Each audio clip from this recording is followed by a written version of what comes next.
শ্রীকৃষ্ণ। আজকে আমরা প্রথমে নৃসিংহদেবের আরতি করব, মানে কীর্তন করব। নেক্সট আমরা গীতার আলোচনা করব। নমস্তে নরসিংহায় প্রহ্লাদলাদায়িনে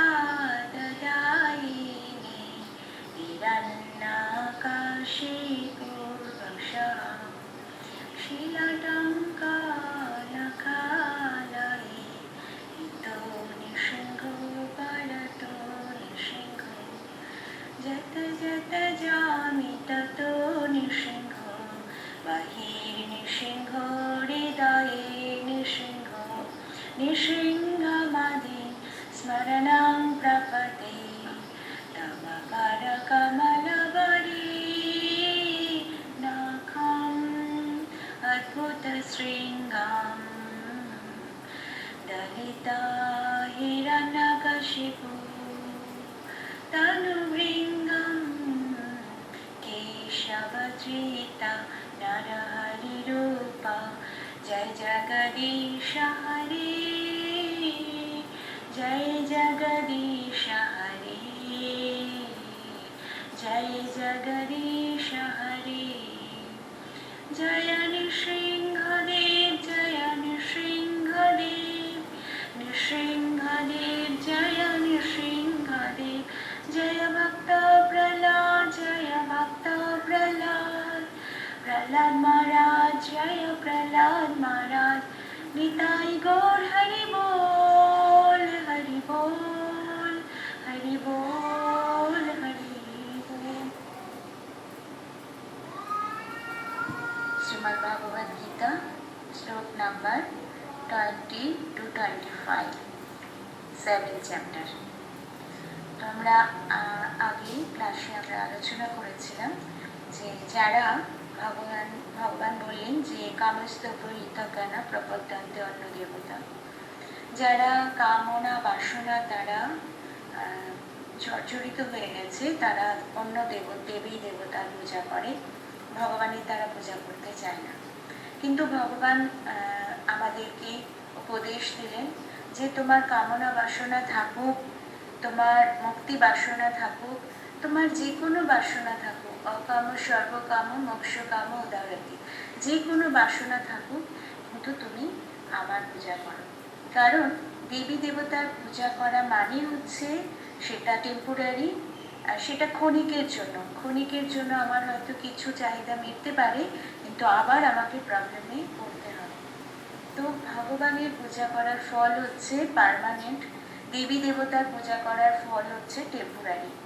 ভগবান দেবী দেবতার পূজা করলেও যখন বলা হচ্ছে যে এটা একটা, আমাদের মনে হয় যে একটা ভগবান পার্সিয়ালিটি করছে, কিন্তু আমরা দেখতে পাই যে যারা ভগবানের ভক্ত তারা ভগবানের পূজা করছে এবং শান্তি এবং সুখ আনন্দ অনুভব করছে। কিন্তু যারা দেবী দেবতার ভক্ত তারা সবসময় উদ্বেগ, হতাশা, উৎকণ্ঠা এগুলো অলঙ্কার করে ফেলেছে নিজেদের, মানে এরা এগুলো তাদের লাইফের সাথে জর্জরিত, তাই এরা কখনোই এখান থেকে মুক্ত হতে পারে না।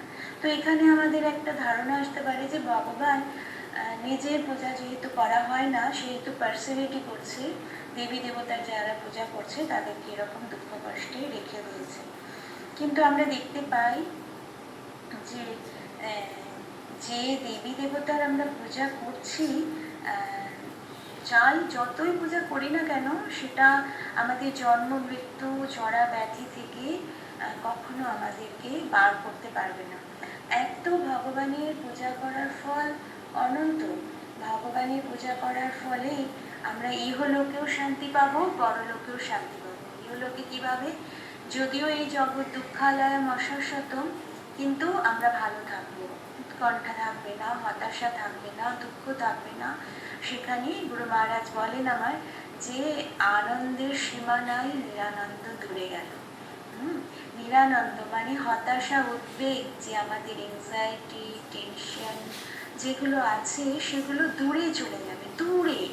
আর আনন্দের সীমা নাই মানে আনলিমিটেড হ্যাপিনেস। তো আমরা এভাবে আমরা অনুভব করি এগুলো শুধু কথার মারপ্যাচ না।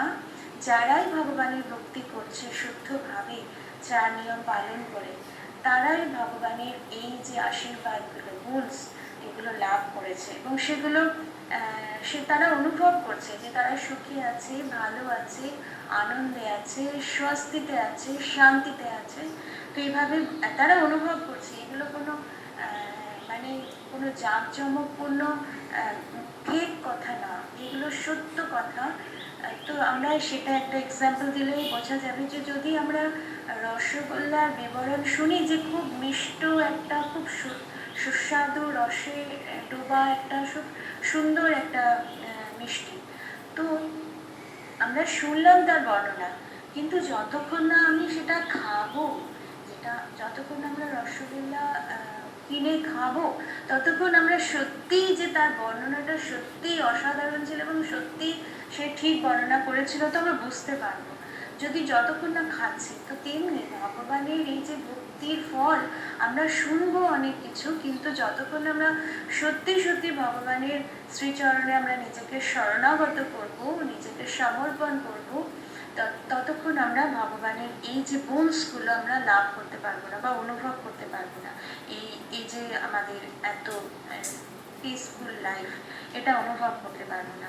তো সেজন্য আনসার হচ্ছে যে জীব আর দেবতা এই ভৌতিক জগতেই থাকে, কারণ স্বর্গলোক আমাদের পৃথিবী লোকের থেকে এক স্টেপ ওপরে। যেমন আমাদের মাল্টি স্টোরেজ বিল্ডিং হয় না, ফার্স্ট ফ্লোর, সেকেন্ড ফ্লোর, অসংখ্য ফ্লোর হয়, তো তেমনি এই আমাদের এই ভূলোক মানে পৃথিবী লোকটাকে যদি বেশ ধরে নিই, তো একটা ফ্লোর মানে ফার্স্ট ফ্লোর হচ্ছে স্বর্গলোক। তো স্বর্গলোক মানে দেবতাদের লোক, তো ফার্স্ট ফ্লোর হচ্ছে স্বর্গ, মানে পৃথিবী থেকে ফার্স্ট ফ্লোর, একটা ফ্লোর ওপরে স্বর্গলোক। তো এই জড় জগতের এই ব্রহ্মাণ্ডের মধ্যেই স্বর্গলোক, হ্যাঁ, একদম শিব ব্রহ্মলোক পর্যন্ত পুরো ব্রহ্মাণ্ড একটা, নিচে 7টা লোক আছে, ওপরে 7টা লোক আছে। বেসমেন্ট হচ্ছে পৃথিবী, ভূলোক। ওপরের লোকগুলো হচ্ছে ভুব, সত্য, তপ, জন, এভাবে 7টা লোক আছে। আর নিচে আছে পাতাল, রসাতল, তলাতল, পাতাল, এভাবে তল, অতল, বিতল, রসাতল, পাতাল, সুতল, এভাবে 7টা লোক আছে। এই সমস্ত লোকগুলোকে একসাথে আমরা পাতাল বলি। আর উপরে যে 7টা লোক আছে, ভূ, ভুব, জন, সত্য, তপ, ব্রহ্ম, এভাবে যে 7টা লোক আছে, এই 7টা লোককে আমরা একসাথে বলি স্বর্গলোক, পাতাল লোক এবং ভূলোক, পৃথিবী লোক। তো এই পুরোটা 7টা 14টা ভুবন নিয়ে আমাদের এই ব্রহ্মাণ্ড, পৃথিবী সমেত। কিন্তু এই ব্রহ্মাণ্ডের উপরে যে আছে, এই ব্রহ্মাণ্ডের উপরে আছে কৈলাস, শিবলোক, এবং শিবলোকের ওপরে আছে বিষ্ণুলোক। বিষ্ণুলোক মানে ভগবানের লোক, এবং বিষ্ণুলোক অসংখ্য অনন্ত বৈকুণ্ঠ লোক আছে, এবং তারও উপরে আছে গোলক বৃন্দাবন। তো এইভাবে আমরা জানতে পারি যে ভগবানের ধাম এই জড়জগতের বাইরে, কিন্তু স্বর্গলোক, দেবতাদের লোক কিন্তু এই জড়জগতের মধ্যেই। তো তেমনি তাহলে জড়জগতের মধ্যেই কোনো ব্যক্তিকে বা কোনো দেবতাকে যদি আমরা পূজা করি, তো আমাদের এই জড়জগতের আমাদের ঘুরতে হবে। জন্ম, মৃত্যু, জরা ব্যাধি, আমরা মারা যাব, আবার জন্মগ্রহণ করব। তো অনেক সময় আমরা বলি দুঃখ যন্ত্রণায় হতাশ হয়ে আমরা মরে গেলেই বাঁচি, কিন্তু অ্যাকচুয়ালি বাঁচার কোনো উপায় নেই। হ্যাঁ, এই জীবনে যা কিছু কর্ম করে গেছি, ভগবানের ভক্তি যদি না করি, তো অবশ্য সেই কর্মের ভালো ফল ভালো কর্ম করলে, খারাপ ফল খারাপ কর্ম করলে আমাকেই নিতে হবে। তো তেমনই, তো সেটা নিতে গেলে আরেকটা শরীর লাভ করতে হবে, এবং সেই শরীর বারবার আমাদের এইরকমভাবে রিবার্থ হচ্ছে। বারবার আমরা পুণ্য কর্ম করছি, তো ভালো জায়গায় আমার জন্ম হচ্ছে, ভালো পোস্টিং হচ্ছে, আমার ভালো ফ্যামিলিতে, উচ্চ ফ্যামিলিতে, বুদ্ধি হচ্ছে, সৌন্দর্য হচ্ছে, জ্ঞান হচ্ছে, এইভাবে সব কিছু ফেসিলিটিস দেওয়া হচ্ছে যদি ভালো কর্ম করছি, পুণ্য কর্ম। আর যদি খারাপ কর্ম করছি, কুৎসিত হচ্ছি এবং দরিদ্র হচ্ছি এবং অনেক কিছু অসাধারণ যন্ত্রণার শিকার হচ্ছে এবং কষ্টের সারা লাইফ ধরে। তো এই খারাপ কর্মের ফল বা এটা তো মনুষ্য জীবনের বিচার হলো। আর তার থেকেও যদি নিকৃষ্ট কর্ম করি, আমরা মনুষ্য জীবন না পাওয়ার কর্ম করি, তো তাহলে তো অনেকজনই আমাদের চোখের সামনেই ঘুরছে, কুকুর, বিড়াল, টিকটিকি, সরীসৃপ জাতীয় গাছপালা, অসংখ্য জনই আছে, ৮০ লক্ষ জনই আছে। তো আমরা এইসব অনেক কিছু আলোচনা করি গীতাতে, আমরা জানি এগুলো। তার একবার আমরা সেই জন্য রিমাইন্ড করছি। তো যদিও আমরা দেবতাদের পূজা করছি, তো আমরা এই ভৌতিক জগতেই থাকবো, ভৌতিক জগতেই বারবার ফিরে ফিরে আসবো এবং ভৌতিক জগতেই আমাদেরকে ফল পেতে হবে। যা কিছু কর্ম করব এই ভৌতিক জগতে এসেই ফল পেতে হবে। যদি খুব ভালো কর্ম করি তো আমরা দেবতাও হয়ে যেতে পারি, স্বর্গলোকে যেতে পারি, তারও ভালো বেশি কর্ম করতে পারি, ইন্দ্র হতে পারি, আরো পুণ্যকর্ম করি, হ্যাঁ, ব্রহ্মা হয়ে যেতে পারি। তো এইভাবে আমাদেরকে এই ভৌতিক জগতেই থাকতে হবে, আমাদেরকে ভগবানের ধামে যাওয়ার যোগ্যতা লাভ করতে পারবো না। তো সেই কারণে আমাদের ৩ গুণের ভিতর থাকতে হবে, সত্য, রজ এবং তম। আর আর ভগবানের দেওয়া আনলিমিটেড ফল আমরা পেতে পারি, কিন্তু দেবতাদের দেওয়া ফল লিমিটেড আছে, লিমিটেড ফল। ভগবান ৩ গুণের উপরে যা কিছু দেন, ৩ গুণের উপরে দেন, স্পিরিচুয়ালিটি দেন, আনলিমিটেড ফল দেন। কেননা এই আনন্দ, এই এই যে উদ্বেগ, হতাশা আমাদের থাকছে না, এই ৩ গুণের ঊর্ধ্বে। যখন আমরা ৩ গুণের ঊর্ধ্বে চলে যাব, তখনই আমাদের এই হতাশা, উদ্বেগ, যন্ত্রণা, কষ্ট, দুঃখ, শোক, ভয় এগুলো থাকবে না। যদি আমরা জড় জগতে আছি, তাহলে এগুলোকে আমাদেরকে সহ্য করতে হবে। কেমন একটা মিস্টেরিয়াস ব্যাপার যে আমরা ভগবানের যেহেতু ভক্তি করছি, যেহেতু আমরা জড় জগতেই আছি, পৃথিবী লোকেই আছি, যদিও এই উপাদানগুলো দিয়েই এই পৃথিবীতে তৈরি এই সমস্ত জিনিস, কিন্তু আমাদেরকে স্পর্শ করছে না, কেননা ভগবানের সাথে সম্পর্কিত হয়ে আছে। যেমন একটা লোহা আগুনের সাথে সম্পর্কিত থাকলে সে আগুনই হয়ে যায়, লোহা থাকে না, তাই না? কিন্তু ও তো লোহা আছে না, কিন্তু আগুনের সাথে সম্পর্কিত হওয়ার ফলে ও লোহা আর থাকছে না, আগুন হয়ে গেছে। কেননা আপনি তখন ওই লোহা ভেবে যদি কেউ হাত দেন, তো আগুনের ধর্ম আপনি উপলব্ধি করতে পারবেন। যেমন আগুন পুড়িয়ে দেয়, জ্বালিয়ে দেয়, তো এই লোহার আগুনের ধর্ম প্রাপ্তি হয়েছে, হ্যাঁ, জ্বালিয়ে দেবে আপনাকে, পুড়িয়ে দেবে। তেমনই ভগবানের সাথে আমরা সম্পর্কিত আছি বলে ভগবানের গুণ প্রাপ্ত হয়ে গেছে। ভগবানের গুণ কেমন? সচ্চিৎ আনন্দময়, তিনি সবসময় আনন্দ ঘন বিগ্রহ, তাই জন্য ভক্তরাও সবসময় আনন্দ উপলব্ধি করে। তো এটা আমাদের চয়েস আছে। ভগবান গীতাতে বলছেন, যে লোক দেবতার পূজা করে তারা দেবলোকে যাবে, আর যারা আমার পূজা করে তারা আমার ধামে যাবে। তো এটাও একটা খুব আমাদের কাছে ভীষণ ভীষণ ইম্পর্টেন্ট একটা মেসেজ। আমরা বলি যে যা কিছুই পূজা করি না কেন, সব পদ এক জায়গায় মিশে গেছে, যত মত তত পদ। কিন্তু অ্যাকচুয়ালি একদম না, এটা ভগবান খণ্ডন করেছেন গীতাতে। ভগবান বলছেন যে যার যার আমরা পূজা করবো, সেই দেবতাদের এক একটা লোক আছে, ইন্দ্রলোক, বরুণ লোক, সূর্যলোক, চন্দ্রলোক, সব দেবতাদের এক একটা লোক আছে। হ্যাঁ, তো সেই লোকেতে আমরা যাবো। যেমন আত্মীয়, আমরা জড় জগতেও এই সামান্য বুদ্ধি দিয়েও আমরা বিচার করতে পারি বা বুঝতে পারি যে আমরা যদি কারোর আত্মীয় হই, তো সেই পার্টিকুলার আত্মীয়ের বাড়িতেই আমি ঘুরতে পারবো বা তাকে নক করতে পারবো, তার কাছে যেতে পারবো। সবারই বাড়ি আছে, আমি যে কোনো বাড়িতে ঢুকে যেতে পারবো না। পার্টিকুলার আমার যে আত্মীয়, তারই বাড়িতে আমি নক করতে পারি এবং তার কাছে যেতে পারি, তবেই সে আপ্যায়ন করবে, তাই না? তেমনই যার সাথে আমার সম্পর্ক আছে, কিন্তু আমার সাথে সম্পর্ক নেই, আমি তার বাড়িতে গিয়ে উঠে গেলাম, নক করলাম, সে কেন তার বাড়িতে ঢুকতে দেবে? তেমনি ভগবানের সাথে আমাদের যদি সম্পর্ক না থাকে, তাহলে আমাদের ভগবানের ধামে যাওয়ার যোগ্যতা কি করে আমরা পাবো, বা তার বাড়িতে নক করার আমরা যোগ্যতা কিভাবে পাবো, বা তিনিই বা আসতে দেবেন কেন?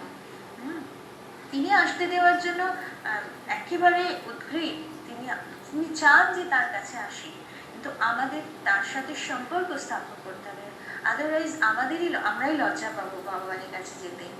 তো তেমনই যে দেবতার পূজা করি সেই দেবতার বাড়িতে আমরা নক করবো, সেই দেবতার লোকে যাব। তো ভগবান বলছেন যে যারা পিতৃ লোকের পূজা করে, হ্যাঁ, তো তারা পিতৃর লোকে যাবে। পিতৃমাতৃও লোক আছে, অনেকে বলে যে আমার পিতামাতাই হচ্ছে ভগবান, আমি পিতামাতার সেবা করব, ওটাই আমার ভগবান। তো অবশ্য তারা পিতামাতার লোকে যাবে। ভগবান গীতায় বলছেন, অত্যন্ত গুরুত্বপূর্ণ মেসেজ আমাদের। আমরা ভীষণ বিভ্রান্তিতে পড়ে আছি, আমরা কোনো মূর্খ লোকেদের পাল্লায় পড়ে আমরা মূর্খ অজ্ঞানী হয়ে থাকতেই ভালোবাসি বলে আমরা প্রকৃত তথ্য অনুসন্ধান করি না। ভগবান কি বলছেন, ভগবানের কথাই আলটিমেট, কোনো মূর্খের কথা আলটিমেট না। তো আমাদের সেই কথা শুনতে হবে না, আমরা ভগবান কি বলছেন। গীতা আমাদের হোলি বুক, গীতা আমাদের পবিত্র গ্রন্থ, তো আমাদের গীতা থেকে জ্ঞান সঞ্চয় করতে হবে। ভগবান শ্রীকৃষ্ণকে আমরা হিন্দু যদি বলে গর্ব করি, তো আমাদের গীতা অবশ্য মাস্ট পড়তে হবে এবং গীতাকেই ফলো করতে হবে, এবং সেটাই আমাদের কাছে রুলস অ্যান্ড রেগুলেশনের মতো কাজ করবে। তো সেটা দেখেই আমাদের ম্যানুয়াল, আমাদের জীবনের গীতা হচ্ছে আমাদের জীবনের একটা ম্যানুয়াল। তো ভগবান সেটা দিয়েছেন আমাদের, সেই অনুযায়ী আমাদেরকে প্রসেসিংয়ে থাকতে হবে লাইফ।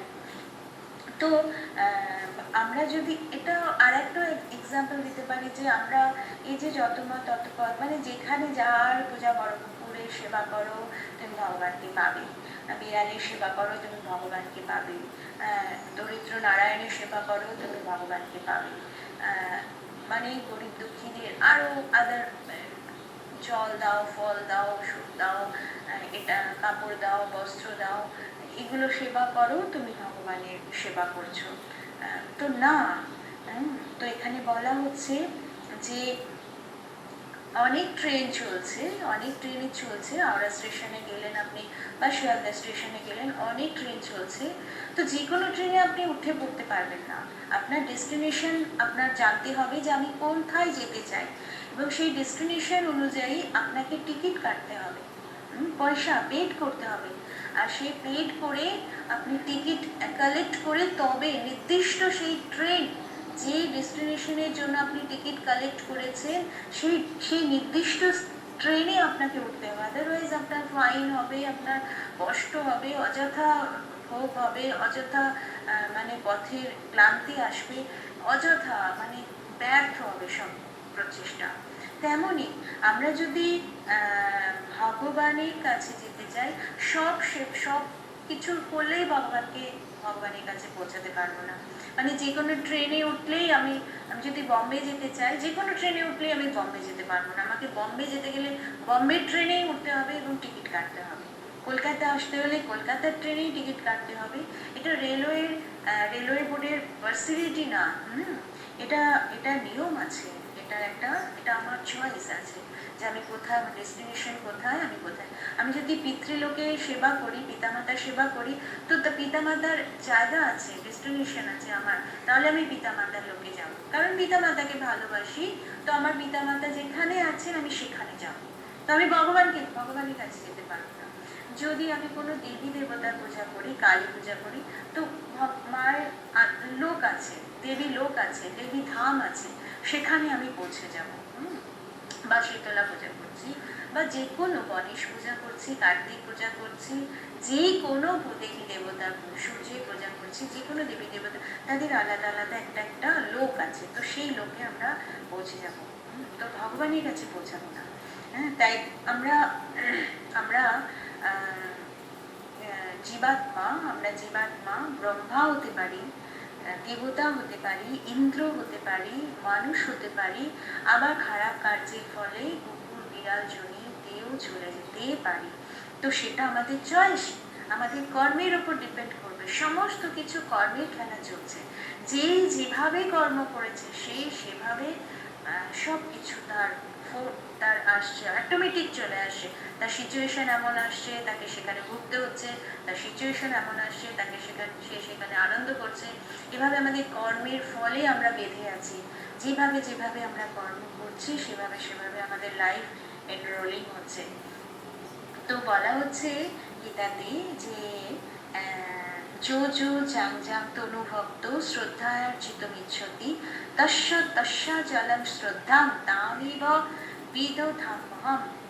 পরমাত্মা রূপে ভগবান বলছেন আমি সকলের হৃদয়ে থাকি, তাই কেউ যদি দেবী দেবতার পূজা করতে চায় সেই অচলা ভক্তি বা শ্রদ্ধা আমি প্রদান করি। তো ভগবান ছাড়া আমরা যে এক মুহূর্ত বাঁচতে পারবো না, থাকতে পারবো না। এটা আরো একটা সুন্দর ভগবান আমাদের উপলব্ধি করাচ্ছে যে আমরা যদি ভগবানকে বাইপাস করে দিই, চাই না ভগবানকে, দরকার নেই। আচ্ছা, কৃষ্ণকে চাই না, কৃষ্ণ না, দরকার নেই পূজা করার, আমি এই দেবতার পূজা করবো আমি। তো যেহেতু আমরা মনে মনে ভাবছি না, আর মনের মধ্যে কে আছে, হৃদয়ের মধ্যে পরমাত্মা রূপে ভগবান আছেন আমাদের, আত্মার অংশ, পরমাত্মার অংশ হচ্ছে আত্মা, আত্মা এবং পরমাত্মা একসাথে আছে।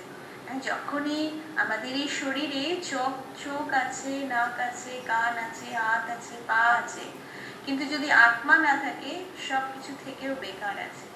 হ্যাঁ, যখন আত্মা কারোর শরীর থেকে বেরিয়ে চলে যাচ্ছে, সে চোখ আছে দেখতে পাচ্ছে না, কান আছে শুনতে পাচ্ছে না, হাত আছে কাজ করতে পারছে না, মুখ আছে বলতে পারছে না। কেন কেন কেন কেন?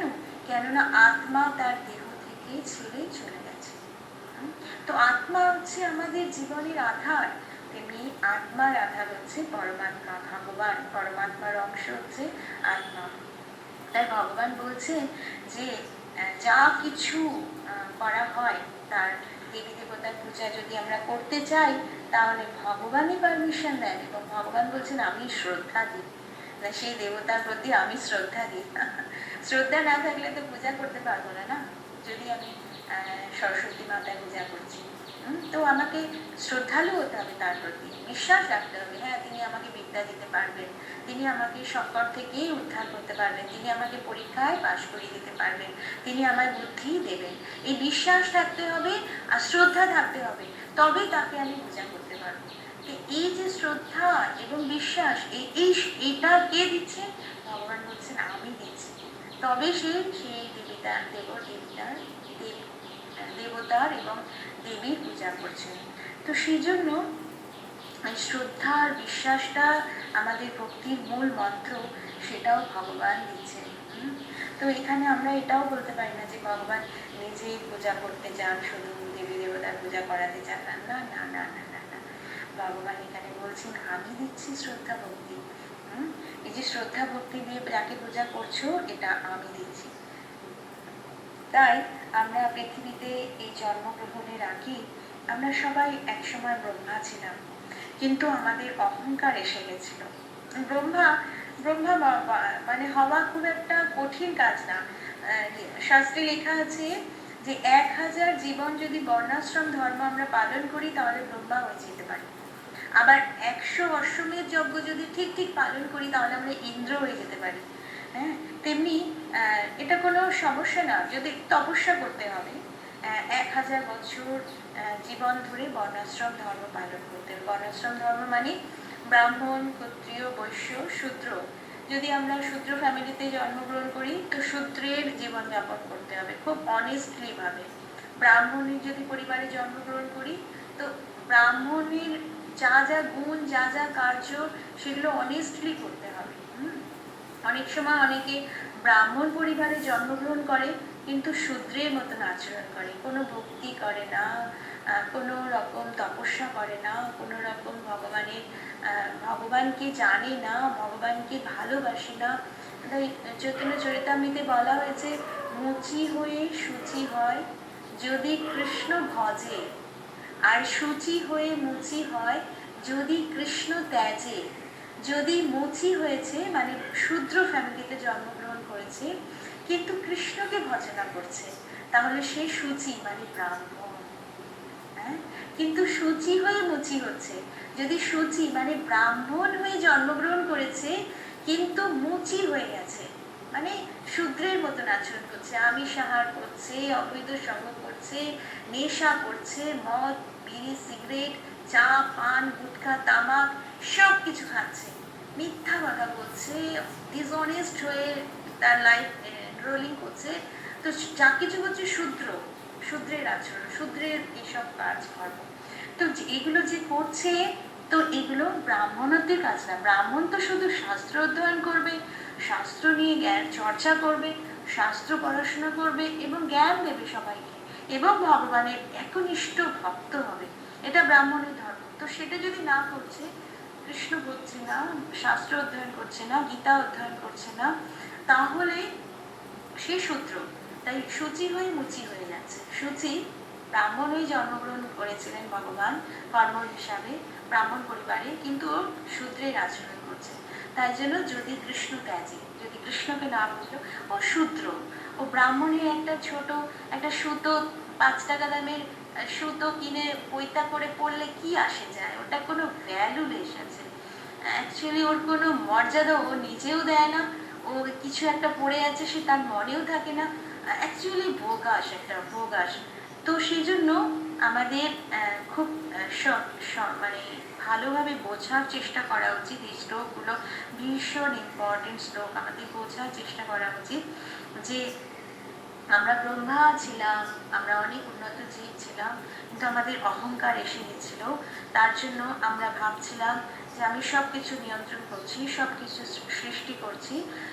তো সেই অহংকার আসার ফলে আমাদের পতন হয়ে গেল। এবং পতন হয়ে যাওয়ার ফলে আমরা যখন আবার ইন্দ্র হলাম, তখনও আমাদের অহংকার এলো, তখনও আমাদের পতন হয়ে গেল। ইন্দ্রের পরে যখন আমরা দেবী দেবতা হলাম, তখনও আমাদের অহংকার এলো যে এত লোক আমাকে পুজো করছে, এত পৃথিবীর মানুষ আমাকে পুজো করছে, তো তখনও আমাদের পতন হয়ে গেল অহংকারের ফলে। কিন্তু যখন আমরা এই মনুষ্য জীবন লাভ করলাম, তখনও আমরা ভাবছি কর্তাহম ইতি মান্নাতে, যে যা কিছু করছি ভালো হচ্ছে সব আমি করছি, আর যা কিছু খারাপ হচ্ছে ভাগ্য বা ভগবান দোষারোপ করছি। কিন্তু যখন ভালো হচ্ছে কর্তাহম ইতি মান্নাতে, অহংকার বিমূঢ়াত্মা কর্তাহম ইতি মান্নাতে। ভগবান বলছেন যে সব কিছু আমি করছি। প্রকৃতি ক্রিয়া মানানি গুণের কর্মানি সর্বস্ব অহংকার বিমূঢ়াত্মা কর্তাহম ইতি মান্নাতে। প্রকৃতি ক্রিয়া মানানি, সব কিছু প্রকৃতি 3 গুণের দ্বারা সম্পাদিত হচ্ছে, সত্য রজ তম। কিন্তু অহংকারের দ্বারা আত্মা যখন বিমূঢ় হয়ে যায়, মানে মূঢ় হয়ে যায়, মূর্খ হয়ে যায়, তখনই সে ভাবে যে আমি কর্তা এবং আমি কার্য করছি। তো কৃষ্ণের ইনডিপেন্ডেন্ট পাওয়ার আছে, আর সবার দেবী দেবতাদের ডিপেন্ডেন্ট পাওয়ার কৃষ্ণের উপর ডিপেন্ডেন্ট। তো আমরা সেটাই আমরা দেখতে পেলাম। ভগবান বলছেন যে আমি শ্রদ্ধা দিচ্ছি কাউকে, আর দেবী দেবতা যদি কিছু পারমিশনও দিচ্ছে, কিছু দিচ্ছেও আশীর্বাদ হিসাবে, তো ভগবানের পারমিশন লাগছে, সিগনেচার লাগছে, মানে ওটাকে পাস আউট করার জন্য সিগনেচার লাগছে। তো সেই জন্য 5টা তত্ত্ব আছে, জীব তত্ত্ব, বিষ্ণু তত্ত্ব এবং শিব তত্ত্ব, শক্তি তত্ত্ব, গুরু তত্ত্ব। গুরু তত্ত্ব নিয়ে আমি কিছুদিন আগে লক্ষ্মণ একটা সুন্দর আমি একটা কিছু বলার চেষ্টা করেছিলাম, আপনারা হয়তো শুনেছেন। যদি না শুনে থাকেন শুনবেন প্লিজ, আপনারা তাহলে এই তত্ত্বগুলো বুঝতে পারবেন।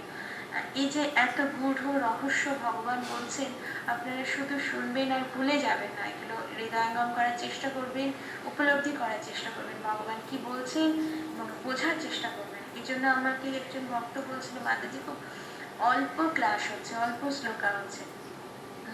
কিন্তু আমি বলছিলাম যে দেখো 7 চ্যাপ্টার তো ভীষণ ইম্পর্টেন্ট চ্যাপ্টার। 7 চ্যাপ্টার থেকে 11-12 চ্যাপ্টার অব্দি ভগবান ভক্তি যোগের কথা বলেছেন। তো এটা ভীষণ একটা ইম্পর্টেন্ট আছে। তো তার জন্য আমরা খুব আস্তে আস্তে বোঝানোর চেষ্টা করছি। কিন্তু যেহেতু মানে ভক্ত বলেছেন, তার জন্য আমি আজকে অনেক কটা শ্লোক করার চেষ্টা করব, কিন্তু তার মধ্যে আপনারা আমি অতটা বোঝাতে পারছি না। তো সেহেতু আপনারা একটু বোঝার চেষ্টা করবেন যে কিভাবে জীব তত্ত্ব, বিষ্ণু তত্ত্ব, শিব তত্ত্ব, শক্তি তত্ত্ব, গুরু তত্ত্ব, জীব তত্ত্ব আছে, হ্যাঁ, বিষ্ণু তত্ত্ব, শিব তত্ত্ব। শিব কিন্তু শিব এমন একটা তত্ত্ব, জীব না কিন্তু, হ্যাঁ, ব্রহ্মা জীব, ব্রহ্মা সর্বশ্রেষ্ঠ জীব, কিন্তু শিব তত্ত্ব হচ্ছে বিষ্ণুর বিস্তার একটা শিব। বিষ্ণুই তমগুণী শিব শিব রূপে প্রকাশিত হন। শিবের ভক্তরা বিষ্ণুর ভক্তরা যে লড়াই করে না, হা হা, একটা মানে অবাস্তব একটা লড়াই। ভগবান বিষ্ণুই স্বয়ং শিব রূপে তমগুণে প্রকাশিত হচ্ছেন। যেমন বলা হচ্ছে, শিল প্রভুপাদ এক্সাম্পল দিচ্ছেন, দুধ দুধ থেকে যেমন দই তৈরি হয়, হয় কি না? দুধ থেকে দই তৈরি হয়। তো এই দই হচ্ছে শিবজি, আর দুধ হচ্ছে কি? বিষ্ণু। তাহলে কি কোথা থেকে শিবজি তৈরি হলো? দুধ থেকে, বিষ্ণু থেকে। বিষ্ণুর আর একটা দুধের আর একটা রূপান্তর হচ্ছে দই। হ্যাঁ, দইটা কার রূপান্তর? দুধের। কিন্তু কখনো আমরা দুধকে আবার আমরা দইয়ে মানে দইকে আমরা কখনো আমরা দুধে রূপান্তরিত করতে পারবো না। দুধকে দইয়ে রূপান্তরিত করা যাবে, কিন্তু দইকে আমরা কখনো দুধে ফিরিয়ে আনতে পারবো না। যেমন একটা এক্সাম্পল দিই, যেমন জলকে আমরা বরফে নিয়ে আসতে পারি, আবার বরফকে আমরা চাইলে জলেও নিয়ে যেতে পারি। কিন্তু এটা এমন একটা সুন্দর এক্সাম্পল যাতে আমরা বুঝতে পারি যে বিষ্ণু শিব হতে পারে, তমগুণে শিবজি হতে পারে, কিন্তু শিবজি কখনো বিষ্ণু হতে পারে না। এটা হচ্ছে তার একটা সুন্দর এক্সাম্পল, যে দুধ থেকে আমরা যেমন দই করতে পারি, দই কখনো দুধ হতে পারবে না। তেমনি এই শিব কেন হলেন বিষ্ণু? বিষ্ণুকে এই যে মায়া দেবী, এই যে প্রকৃতি, আমরা অনেক সময় প্রকৃতি বলি না, প্রকৃতি দিচ্ছে, প্রকৃতি এই হচ্ছে, এই প্রকৃতি একটা নারী। হ্যাঁ, তো এই মায়া দেবী বলা হয়। এই প্রকৃতিকে টাচ করে না বিষ্ণু কখনো। বিষ্ণু সত্যগুণে, তিনি কখনো এই প্রকৃতিকে টাচ করেন না। তো এই টাচ কে করেন? শম্ভু। শম্ভু মানে শিব। হ্যাঁ, শিব তখন এই মায়াকে টাচ করে। তো সেজন্য শিবজি একটা খুব গূঢ় তত্ত্ব আছে, শিব তত্ত্ব। আমরা কি কোনোদিন আমরা সুযোগ পেলেই গুরুদেবের আশীর্বাদে, ভগবান গৌরাঙ্গের আশীর্বাদে আমরা শিব তত্ত্ব নিয়ে আলোচনা করব। খুব কঠিন একটা তত্ত্ব। তো শিবজি ভগবানও না, আবার জীবাত্মাও না, মাঝামাঝি তত্ত্ব শিব তত্ত্ব। ভগবানও না, ভগবান বিষ্ণু না, নারায়ণ না, এবং জীবাত্মাও না। ঠিক আছে, আমাদের যে জীবাত্মা না সেটাও না, তার মাঝে একটা হায়ার তত্ত্ব। তো সেই জন্য আসক্তি তত্ত্ব হচ্ছে রাধারানী, লক্ষ্মী দেবী, গুরুতত্ত্ব বলরাম, আমি বলেছিলাম বলরাম সুন্দর গুরুতত্ত্ব। তো কিছু মানুষ যাদের বুদ্ধি নেই, তারা ভাবে যে ভগবান নিরাকার, ভগবান নিরাকার। তখন বলা হচ্ছে সদয়া শ্রদ্ধায়া যুক্ত তস্য আরাধনাম ইহতি লভতি চ তত কামান ময়া এব গৃহীতাম হিতান। যে ব্যক্তি শ্রদ্ধাযুক্ত হয়ে সেই দেবতার আরাধনা করেন, সেই দেবতার কাছ থেকে আমারই দ্বারা বিহিত কাম্য বস্তু অবশ্যই লাভ করেন। ভগবান শ্লোকে বলছেন, অন্তবত্তু ফলং তেষাং তদ্ভবত অল্পমেধসাম দেবানা দেবযজ জানতি মদ্ভক্তা জানতি মামপি। অল্প বুদ্ধি ব্যক্তিদের আরাধনা লব্ধ সেই ফল অস্থায়ী। দেবোপাসকগণ দেবলোক প্রাপ্ত হন, কিন্তু আমার ভক্তেরা আমার পরম ধাম প্রাপ্ত হন। অনেক মানুষ এটা ভাবে যে ভগবান বলে কিছু নেই, ভগবান একটা লাইট, ভগবান নিরাকার, কোনো আকার নেই। আচ্ছা, ভগবানকে নিরাকার করতে আমাদের খুব ভালো লাগে না, কিন্তু যখন দেবী দেবতার পূজা করি তাদের তো নিরাকার বলি না, তাদের আকার তৈরি করি, তাদেরকে সুন্দর করে পূজা করি, তখন চাই, তবে তাদের কাছে ফল, তাদের কাছে আশা করি। তো ভগবানের সৃষ্ট আমরা দেবী দেবতা, তাদের সবার আকার আছে, আর যিনি সৃষ্টি করলেন তার আকার নেই।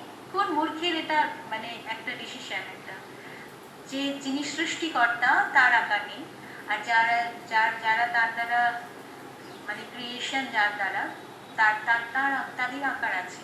পিতার আকার নেই, পুত্রের আকার আছে। এটা কোন মূর্খের সিদ্ধান্ত? এটা হতে পারে কখনো যে কোনো পিতার তিনি বীর্য দান করে তার পুত্রের জন্ম দিলেন। হ্যাঁ, তো পুত্রের আকার আছে, পিতার আকার নেই। এটা আমরা জাগতিক বুদ্ধিতেই বুঝতে পারি। যে যদি আমরা অনেক সময় বলি, দেখো এই বাচ্চাটা পিতার মতো দেখতে বা মাতার মতো দেখতে, কারণ তার পিতা মাতা থেকে সে সৃষ্ট হচ্ছে, সেই জন্য আমরা বলি। তো তেমনই ভগবান আমাদের সৃষ্টি করছে, তার আকার নেই, তিনি একটা লাইট মাত্র। এটা একমাত্র আমরা ভগবানের প্রতি অত্যন্ত বিদ্বেষ মনোভাব যাদের এবং খুব ঈর্ষা যাদের আছে ভগবানের প্রতি, তারাই এরকম সিদ্ধান্তে উপনীত হয়। নির্বিশেষবাদী, নিরাকারবাদী, মায়াবাদী, এরাই এরকম স্যাটেল ডিফারেন্স আছে, যারা এরকম কৃষ্ণ লীলা শরীর এগুলো মায়া না। নির্বিশেষবাদীদের তারা দুটো তারা মানে যে নির্বিশেষবাদীরা দুটো বস্তুকে তারা গুরুত্ব দেয়, এটা ভৌতিক, একটা আধ্যাত্মিক। হ্যাঁ, কিন্তু ওদের আইডিয়া নেই ভগবানের রূপ আছে, ভগবানের গুণ আছে, ভগবানের লীলা আছে, ভগবানের শরীর মায়া না। ওরা সব কিছু মায়া বলে মনে হয়। তো যতক্ষণ এই জীবেরা, মায়াবাদীরা যতক্ষণ ভগবানের সেবা যতক্ষণ না করবে, ততক্ষণ ভগবানের এই আনন্দ বা এই গূঢ় রহস্য তারা বুঝতে পারবে না।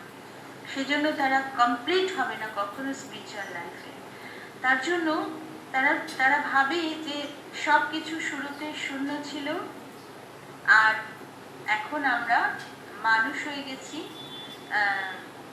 এখন আর শূন্য, সবকিছু শূন্য। আবার পরবর্তীতে ধ্বংসের পরে সবকিছু আবার শূন্য হয়ে যাবে। তাই জন্য ক্রিটিসাইজ করে তাদের এরকম ভাবনাতে। তাই এই শ্লোক আমাদের প্রচারের জন্য ভীষণ মেমোরাইজ করা দরকার। এই যে মায়াবাদী খণ্ডন করার জন্য, মায়াবাদী ধারণা। শিল প্রভুপাদের প্রণাম মন্ত্র আমরা জানি যে নির্বিশেষ শূন্যবাদী পাশ্চাত্য দেশ তারই। নির্বিশেষ শূন্যবাদী, যারা নির্বিশেষবাদী, মায়াবাদী, যারা নিরাকার বিশ্বাসী, যারা শূন্যবাদী, শূন্যে বিশ্বাসী, এদেরকে ধ্বংস করে দিয়েছেন, এদেরকে পাশ্চাত্য দেশও দাঁড়িয়ে এবং পাশ্চাত্য দেশও তাদের খণ্ডন করেছে। পাশ্চাত্য দেশের মানুষদেরকেও ভগবানের ভক্তি দান করেছেন। তো শিল প্রভুপাদ একবার গুরুদেবের জন্মদিনে একটা কবিতা লিখেছিলেন। কবিতা পড়ে ভক্তি সিদ্ধান্ত সরস্বতী ঠাকুর বলেছিলেন যে এই অভয়চরণ আমার হৃদয়কে ভালোভাবে জেনেছে, এই একমাত্র আমার শিষ্য। তাই ও যা লেখে তা গৌড়ীয় মঠের পত্রিকায় যেন তা ছাপা হয়। হরি বল। কারো জানা আছে কি ইংরেজিতে এই কবিতাটা? লেখা আছে, absolute is sentient, thou hast proved, impersonal calamity thou hast moved. Calamity means deep distress. এখন যেমন একটা বড় ক্যালামিটি আমাদের দেখা দিয়েছে পৃথিবীতে, যে করোনা একটা বিশাল একটা ক্যালামিটি। কিন্তু শিল প্রভুপাদ বলছেন সব থেকে বড় ক্যালামিটি হচ্ছে নির্বিশেষবাদ ধারণা। এটা সব থেকে বড় একটা সাইক্লোন আমাদের জীবনে। হ্যাঁ, এই ক্যালামিটি তো করোনা কিছুদিনের জন্য এসেছে, আবার চলেও যাবে কিছুদিনের পরে। নিশ্চয়ই ভগবানের কৃপায়, গৌরাঙ্গের কৃপায়, নিশ্চয়ই নৃসিংহদেব ভগবানের কৃপায় পৃথিবী থেকে মুক্ত হয়ে যাবে, পৃথিবীর মানুষ সুস্থ হয়ে যাবে, স্বাভাবিক হয়ে যাবে। কিন্তু এই যে নির্বিশেষবাদের ক্যালামিটি, ভগবান ইম্পার্সোনাল আছে, ভগবান নিরাকার, ভগবানের কোনো আকার নেই, এই যে একটা বিশাল বড় একটা প্রবলেম আমাদের, এই বড় সাইক্লোন যেখানে আমাদেরকে ধ্বংস পথে নিয়ে যাচ্ছে। তাই আত্মার শুদ্ধ প্রেম ভগবানের সাথে সম্বন্ধই হয়। ভগবানকে যদি নিরাকার আমি ভাবো, তাহলে ভগবানকে কি করে ভক্তি করব, কি করে ভগবানকে আরতি করব, কি করে ভগবানকে খাওয়াবো, কি করে ভগবানকে ভোগ লাগাবো। এখন সুন্দর চন্দন যাত্রা চলছে, ভগবানকে কিভাবে শরীরে শৃঙ্গার করব, কিভাবে ড্রেস পরাবো ভগবানকে, করতে পারবো কি কি করে, তার তো আকার নেই, তো তাকে আমি কি কি করে এগুলো করবো? তো এই জানা আমাদের জরুরি আছে না। ভগবান একটা ব্যক্তি, আমাদের মতনই একজন ব্যক্তি, হ্যাঁ, সবচেয়ে আনন্দ ঘন বিগ্রহ ভগবানের, তার শরীর। তাই শরীর আজ আছে, কাল চেঞ্জ হয়ে যাবে, কিন্তু ভগবানের শরীর কখনো, ভগবানের শরীর এবং আত্মা দিব্য চিন্ময়। তাই ভগবান দেবতাদের যারা পূজা করেন তাদেরকে অল্প বুদ্ধি সম্পন্ন বলেছেন, আর যারা নিরাকারবাদী তাদেরকে এই শ্লোকে ভগবান নাশ করে দিয়েছেন। হ্যাঁ, তাদেরকে বলেছেন কিচ্ছু বুদ্ধি নেই, একেবারে জিরো জিরো, মানে এতটুকু বুদ্ধি নেই। দেবতারা যারা পূজা করে তাদের তো একটুও বুদ্ধি আছে, অল্প বুদ্ধি সম্পন্ন। এই শ্লোকে ভগবান নিরাকারবাদীদের নাশ করে বলেছেন যে তাদের একটুও বুদ্ধি নেই, বুদ্ধি নেই। এই শ্লোকের তাৎপর্য পড়বেন আপনারা। এই শ্লোকটার ইম্পার্সোনাল ক্যালামিটি কিভাবে ধ্বংস করছে প্রভুপাদ দেখিয়েছেন। তো মার্ক করে আপনারা এই শ্লোকের তাৎপর্য পড়বেন। খুব সুন্দরভাবে শিল প্রভুপাদ তাৎপর্য লিখেছেন। 24 নম্বর শ্লোক, অব্যক্তং ব্যক্তিং অপর্ণম মন্নন্তি মাম অবুদ্ধয়। অবুদ্ধয়, এই মায়াবাদী নিরাকারবাদীদের ভগবান অবুদ্ধয় বলেছেন। হ্যাঁ, ওখানে অল্প মেধসা বলছেন, মেধা মানে বুদ্ধি, এখানে বলছেন অবুদ্ধয় মানে বুদ্ধিহীন ব্যক্তি, বুদ্ধিহীন, বুদ্ধি নেই। ভগবান বলছেন স্বয়ং, পরম ভাব অজানন্ত মম অব্যয়ম অনুত্তমম। তাদের অজ্ঞতার ফলে আমার এই অব্যয় সর্বোত্তম পরম ভাব তারা জানতে পারে না। কিভাবে জানতে পারবেন? ভগবানকে যদি না ভালোবাসেন, না সেবা করেন। একবার আমার গুরু মহারাজ ট্রেনে যাত্রা করছিলেন, তো একজন এরকম মুসলিম নিরাকারবাদী বসেছিলেন, ওরা নিরাকার বিশ্বাসী। তো তারা 12টার সময় নামাজ পড়ছে ওই ট্রেনে বসে বসে। তো গুরু মহারাজ জিজ্ঞাসা করলেন যে আপনাদের ঈশ্বর তো নিরাকার, হ্যাঁ, কোনো আকার নেই, তাহলে তো তার কান নেই, না নেই, নাক নেই, নেই, হ্যাঁ, চোখ নেই, নেই, তো কিছুই নেই না, না নেই। তাহলে আপনি যে এতক্ষণ বসে বসে তাকে তো কিছু বললেন, আমি দেখছিলাম আপনি কিছু বলছেন, কিছু চাইছেন, কিছু তো মানে করলেন, তো এটা কাকে করলেন? ঈশ্বরকে, আল্লাহকে বললাম। তো আল্লাহ যদি নিরাকার হবে, তাহলে আপনি যদি কিছু বলছেন তার কান নেই, সে শুনবে কি করে? আপনি যদি কিছু প্রার্থনা করছেন, সে আপনাকে দেবে কি করে? সে যদি ব্যক্তি না হয়, আপনাকে দেখবে কি করে? চোখ নেই যদি। হ্যাঁ, তো এভাবে যখন গুরু মহারাজ প্রতিষ্ঠা করলেন, খণ্ডন করলেন যে আপনি যা করছেন আর যা বলছেন সব উল্টো আছে। আপনি যদি বলছেন সে নিরাকার, তাহলে তাকে কিভাবে প্রার্থনা করতে পারে, কিভাবে সে শুনতে পারে? তো সেই জন্য এই যে নিরাকারবাদী এদের একেবারে বুদ্ধি নেই, ভগবান বলছেন। হ্যাঁ, ভগবান একদম নাশ করে দিয়েছেন এই তাৎপর্যে। ভগবান বলছেন যে তার জন্য আমাদের ভগবানের সেবায় নিযুক্ত হওয়া উচিত, তাহলে আমাদের এই ভগবানের এই দিব্য জ্ঞান আমরা উপলব্ধি করতেই পারব। তাই দেবতাদের পূজারীকে ভগবান অল্প বুদ্ধি সম্পন্ন বলেছেন, আর যারা নিরাকারবাদী তাদেরকে নাশ করে দিয়েছেন। হ্যাঁ, তো ভগবান স্পিরিট আছে, ভগবান স্পিরিট, আর আমরাও স্পিরিট, আমরাও আত্মা চিন্ময়। তো সবাই, তো সেজন্য নিরাকারবাদীরা কি বলেন? তুমি ভগবান, আমি ভগবান, সবাই ভগবান। মানে এইরকম একটা হাফ নলেজ ভীষণ সর্বনাশের কারণ আমাদের জীবনে।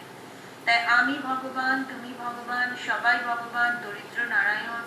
হ্যাঁ, নারায়ণ দরিদ্র, কি ব্যাখ্যা তাদের? হ্যাঁ, নারায়ণ যার পত্নীকে আমরা প্রতি বৃহস্পতিবারে তুলে তুলে পঞ্জিকা করে পূজা করি, যার পত্নীকে, এবং তার কাছে ধন সম্পত্তি আশা করি, ঐশ্বর্য, যশ, খ্যাতি, মান, প্রতিষ্ঠা সবকিছু আশা করি তার কাছে। আর এইরকম একটা লক্ষ্মী দেবী পৃথিবীর জন্য বরাদ্দ করেছেন ভগবান। আগেই বলেছি ভগবান সবকিছু পারমিশন দিচ্ছেন, মানে সবকিছু তিনি পুট আপ করছেন। তো এই লক্ষ্মী দেবীকেও, এই জড়জগতের জন্য একটা মাত্র লক্ষ্মী দেবীকে, তার কাছে আমরা কত প্রার্থনা করি। আর তিনি কে? নারায়ণের পত্নী। যার পত্নীর কাছে আমরা এত কিছু প্রার্থনা করি, তার প্রতি দরিদ্র, মানে কথার মধ্যে কাজের মধ্যে কত আমাদের, তার জন্য ভগবান বলছেন অবুদ্ধর, বুদ্ধি নেই, একেবারে বুদ্ধিহীন ব্যক্তি। হ্যাঁ, যা কথা বলছে আর কাজ একেবারে উল্টো করছে। যার পত্নীর কাছে আমরা এত পূজা চাইছি, পূজা করছি ঐশ্বর্য লাভের জন্য, তার প্রতিকে দরিদ্র বানিয়ে দিচ্ছি। আর মানে শাস্ত্রে ব্যাখ্যা আছে, সহস্র কোটি লক্ষ্মী সেব্য মান্নাম গোবিন্দম আদি পুরুষম তমহম ভজামি। হ্যাঁ, সহস্র সহস্র কোটি লক্ষ্মী মাতা ভগবানের শ্রীচরণে পাদ পদ্ম সম্মাহন করার জন্য লাইন দিয়ে প্রতীক্ষা করছে, এবং তারা সকলেই ভগবানের সেবায় যুক্ত। তো সহস্র সহস্র কোটি লক্ষ্মী দেবী, যার প্রতি, যাদের প্রতি তিনি সেই নারায়ণ, তিনি কিভাবে দরিদ্র হতে পারে? কিন্তু আমরা তাকে দরিদ্র ব্যাখ্যা দিয়ে বলছি দরিদ্র নারায়ণের সেবা করো, আসল ভগবানের ছেড়ে দরিদ্রকে সেবা করো। হ্যাঁ, তো এই মানে যাদের একেবারে জ্ঞান নেই, তারাই এরকম ভাবে নির্বোধদের কথায় মেতে ওঠে, এবং তারা আসলে তারা প্রতারিত হতে চায়। তাই জন্য ভগবান এইরকম প্রতারকদের পাঠায়। যেহেতু তারা সত্যি সত্যি ভগবানকে ভালোবাসে না, ঈর্ষা করে, যেহেতু পরমাত্মা রূপে ভগবান হৃদয়ে আছেন, তার জন্য জানে যে আমার প্রতি কত ঘৃণা, কত মানে ঈর্ষা, কত মানে অবহেলা, কত অবজ্ঞা আমার প্রতি আছে, তাহলে আমি কেন একে আমার কাছে আনবো? এই যেখানে যেতে চাই আমি সেই ব্যবস্থা করে দেবো, যাতে সুখ পায়। মানে কি বলে না, ভালোবাসলে তুমি যাতে সুখ পাও সেটাই আমার।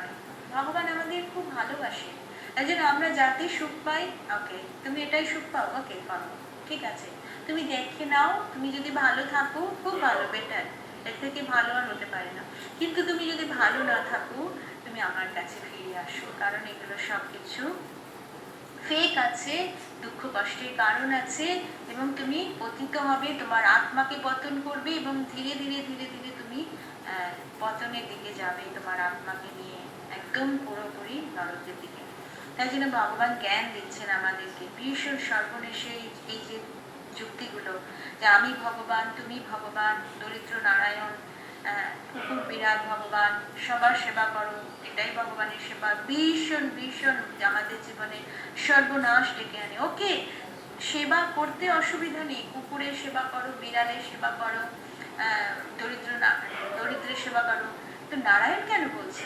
নারায়ণকে কেন টেনে আছে বৈকুণ্ঠ থেকে?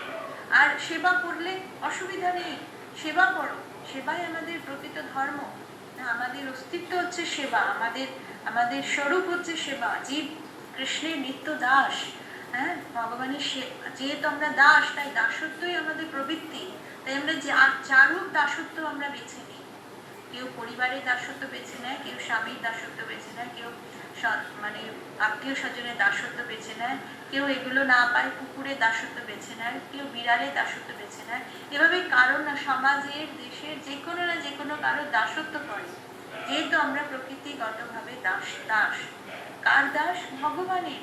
ভগবানের বিরোধিতা করেছি, কিন্তু দাসত্ব রেজিগনেশন আমাদের থেকে কখনো যাবে না। কারো না কারোর দাসত্ব করতেই হবে, মায়ার দ্বারা, মায়ার দাসত্ব করতে হবে, যদি ভগবানের দাসত্ব না করি।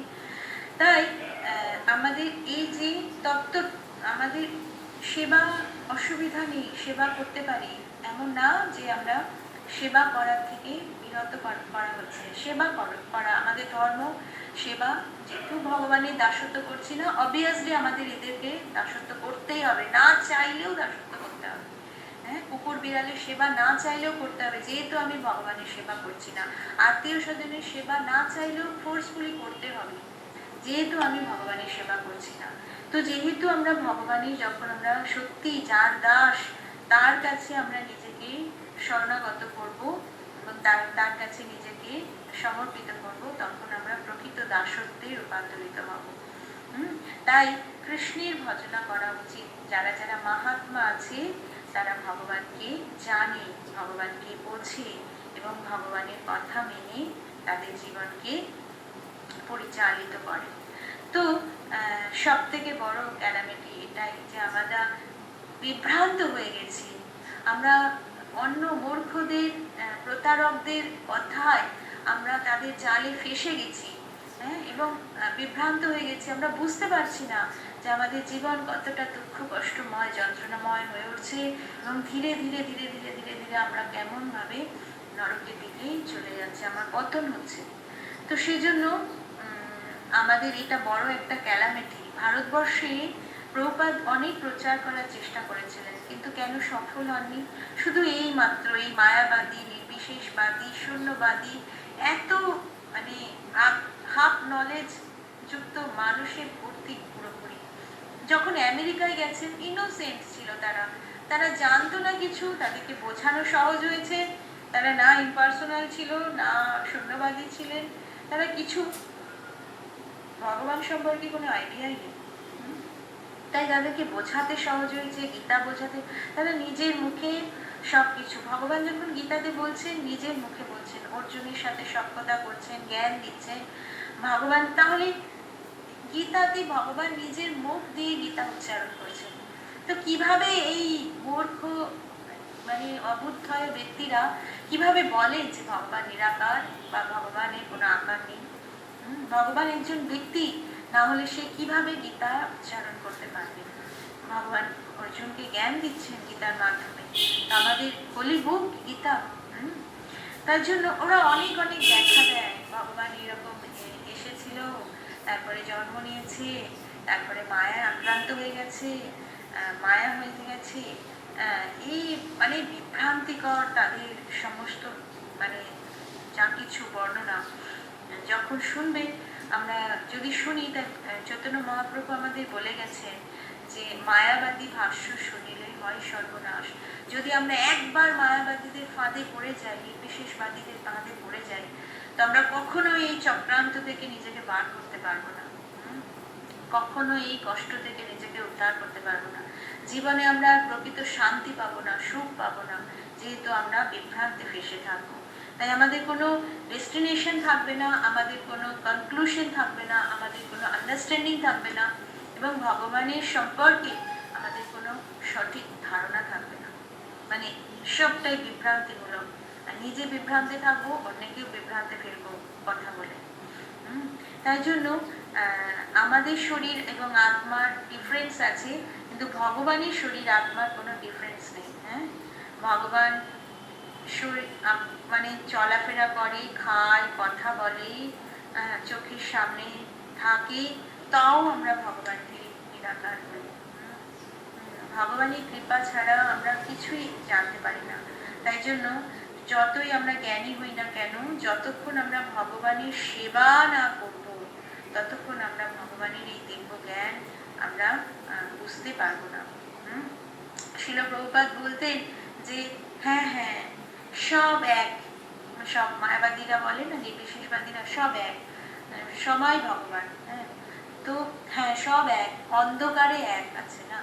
যখন লাইট এসে যাবে সবাইকে দেখতে পাবে। যেমন একটা ঘরে হঠাৎ যদি আমরা বসে আছি, ঘরে আলোচনা করছি, কথা বলছি, তো হঠাৎ লাইট অফ হয়ে গেল, তখন কেউ কাউকে দেখতে পাচ্ছি না, সব এক হয়ে গেছে। কিন্তু যখন লাইট অন হবে বা লোডশেডিং হয়ে গেল, তখন দেখতে পাবো কি সবাই এক, অন্ধকারে বেরিয়ে গেছে। কিন্তু যখন লাইট আসবে তখন দেখতে পাবো এক একজন ব্যক্তি এক একটা জায়গায় সুন্দর সুন্দর নিজের নিজের স্বতন্ত্রতা নিয়ে বসে আছে। তো তেমন অন্ধকারে সব এক লাগতে পারে। অন্ধকারময় নির্বিশেষবাদ একটা অন্ধকারময় বিভ্রান্তিমূলক এক্সপ্লেনেশন। তো সব এক লাগতে পারে, কিন্তু যখন আমরা জ্ঞান চক্ষু দিয়ে, জ্ঞান চক্ষুর উদয় হবে এবং জ্ঞান চক্ষু দিয়ে সদ্গুরুদেবের আশ্রয়ে এই জ্ঞান চক্ষু প্রদান আমরা পাবো, তখন আমরা ভগবানের সব কিছুই সৃষ্টি তত্ত্ব বুঝতে পারবো। কে ব্রহ্মা, কে দেবদেবী, কে ইন্দ্র, কে শিব তত্ত্ব, কে ভগবান বিষ্ণু তত্ত্ব, জীবাত্মা, জীব তত্ত্ব, এবং সব কিছু এভরিথিংস আমরা বুঝতে পারবো। অচিন্ত ভেদাভেদ তত্ত্ব এটা। কোয়ালিটিভলি আমরা সেম, কিন্তু কোয়ান্টিটিভলি ডিফারেন্ট আছি ভগবানের থেকে। তো যেমন একটা সমুদ্রের থেকে যদি এক গ্লাস জল তোলা হয়, কোয়ালিটিভলি সেম আছে, মানে কোয়ান্টিটিভলি সেম আছে, মানে সমুদ্রের জল কোয়ালিটিভলি, সমুদ্রের জলের যে গুণ আছে সেই গুণ এই এক গ্লাস জলেও গুণ আছে। মানে সমুদ্রের জল সল্টি, এক গ্লাস জলটা যে আমি যদি সেটাকে চেক করি তো দেখা যাবে সেটাও সল্টি। কিন্তু কোয়ান্টিটিভলি দেখা যাবে যে সমুদ্রের জল অগাধ অপরিসীম, গ্যালন গ্যালন জল আছে, কিন্তু গ্লাসের জল লিমিটেড। তো তেমনি ভগবান আমাদের পরমাত্মা রূপে হৃদয়ে আছেন, ভগবানের অংশ, আমরা আত্মা। তো ভগবানের যা গুণ আমাদের মধ্যে সেই সেম গুণ আছে, কিন্তু ভগবানের অসীম সমুদ্র সমান আমাদের লিমিটেশন আছে। তো এই যদি আমরা বুঝতে চেষ্টা করি, এর জন্য শুদ্ধ বুদ্ধির দরকার আছে। হ্যাঁ, তার জন্য ভগবান হওয়ার চেষ্টা করা উচিত না, ভগবানের দাস হওয়ার চেষ্টা করা উচিত। হ্যাঁ, এটা হচ্ছে আমাদের পিওর ইন্টেলিজেন্সি। যদি ইম্পিউরিটি থাকে আমাদের বুদ্ধিতে, তাহলে আমরা ভগবান হতে চাইব এবং সব ইন্দ্রিয়কে কন্ট্রোল করতে মানে চেষ্টা করব, ইন্দ্রিয় দ্বারা ভোগ করার চেষ্টা করব। তাই ভগবান হওয়ার ইচ্ছাটাই একটা আমাদের বড় ইম্পিউরিটি। তাই জন্য আমাদের ভগবান এখানে বলছেন, যারা দেবী দেবতা নির্বিশেষবাদ, তারা যারা এরা এরা সকলে দেবী দেবতা যারা পূজা করে তারা অল্প বুদ্ধি সম্পন্ন, আর নির্বিশেষবাদীরা অবুদ্ধয়। আর যারা আমার পূজা করে তারা আমার ধামে ফিরে আসে। কিংডম অফ গড বলা হচ্ছে। তো ভগবানের রাজত্ব, কিংডম অফ গড বললি যদি, তাহলে নিশ্চয়ই সেখানে আমরা বুদ্ধিমানরা কি মনে করবো, অবশ্য সেখানে কিং আছে। কিং ছাড়া তো কিংডম হতে পারে না, তাই না? এটা সমস্ত একটা মানে একটু সামান্য বুদ্ধি থাকলেই বোঝা। Can kingdom without king? Obviously not.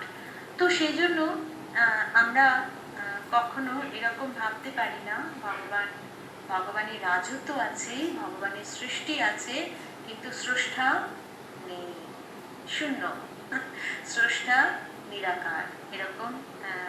এরকম একটা আইডিয়া ভীষণ একটা সর্বনাশের এবং বুদ্ধিহীনের পরিচয়। একবার একজন তবলা শিখতে এসেছিলেন, মানে আমি একটা উদাহরণ দিচ্ছি। তো সেই তবলার টিচার যে তবলা শিখবে, তো তাকে বললো, ইনোসেন্ট যিনি, তাকে বলছেন তোমার কাছে আমি 100 টাকা নেব। যখন আর একজন এসে বলছে আমিও তবলা শিখবো, কিন্তু তারপরেই বলছে আমার মানে ইউজুয়ালি আমি সব কিছু জানি তবলার, কিন্তু আমি জাস্ট একটু আপনার কাছে মানে হাত প্র্যাকটিস করতে চাই, তো ফিজ কত নিতে চান? তখন সেই টিচার বলেছিলেন যে আমি 200 টাকা নেব। তো তখন সেই ব্যক্তি বলছে, সেকেন্ড ব্যক্তি বলছে, আরে এ কিছুই জানে না, ইনোসেন্ট আছে, এ আপনার কাছে শিখবে, আপনি এর কাছে 100 টাকা নেবেন? আর আমি সব কিছু জানি, আমি জাস্ট একটু প্র্যাকটিস করবো হাতটাকে, আপনি আমার কাছে 200 টাকা কেন নেবেন? তখন সেই টিচার বলেছিলেন যে প্রথমে এসেছে সে কিছুই জানে না, তাকে শেখাতে আমার বিশেষ কষ্ট লাগবে না, কিন্তু আপনি যে অলরেডি শিখে এসেছেন অনেক ভুলভাল, টিচারের কাছে এসেছে মানেই তো ভুলভাল অনেক কিছু শিখে এসেছে, তো ভুলভাল শিখে এসেছেন যখন, আমার ভোলানোর জন্য ওগুলোকে আমাকে এক্সট্রা এফোর্ট দিতে হবে। তার জন্য আপনার ফিজ হচ্ছে 200। তো সেই রকম আমরা যদি ইনোসেন্ট থাকি, তো ভগবানকে বুঝতে আমাদের একটুও কষ্ট হবে না। কিন্তু এই যে মায়াবাদীদের ভাষ্যের মধ্যে প্রতারকের চক্করে যদি পড়ে যায়, শূন্যবাদীদের চক্করে যদি পড়ে যায়, হ্যাঁ, আর আমরা যদি ফেসে যাই তাতে, তাহলে অবশ্য ভগবানকে জানতে আমাদের এই জীবন লেগে যেতে পারে, বা নেক্সট অনেক জীবন আমাদের এই দুর্দশার মধ্যে কাটতে হতে পারে। এটা হচ্ছে ভগবানের মানে সিদ্ধান্ত এবং ভগবানের মত, ভগবান এটাই বলছেন।